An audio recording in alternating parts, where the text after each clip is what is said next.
என்னை நோக்கி கூப்பிடு, அப்போது நான் உனக்கு உத்தரவு கொடுத்து நீ அறியாததும் உனக்கு எட்டாததுமான பெரிய காரியம் உனக்கு அறிவிப்பேன். ஹல்லேலூயா. நீ அறியாததும் உனக்கு எட்டாததுமான பிக்கஸ்ட் உனக்கு நானே அறிவிப்பேன். என்னை நோக்கி கூப்பிடு. You ask me. அப்ப நான் உனக்கு நீ அறியாததும் உனக்கு எட்டாததுமான பெரிய காரியம் உனக்கு அறிவிப்பேன். இந்த வசனம் நீ தேவனுடைய பண்பு ஒன்று இருக்கு. என்ன அப்படின்னா, நீ என்ன கேட்குறியோ கர்த்தர் உனக்கு அதை தரமாட்டார்.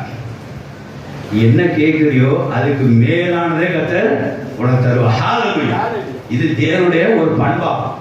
நல்ல பிள்ளைகள் மனசை பாய்ச்சிங்க, சின்ன பிள்ளைகளை பார்க்கணும். நீ என்ன கேட்டீங்களோ கர்த்தர் தருவான்னு நினைக்காதீங்க. அதுக்கு மேலானதும் உயரமானதும்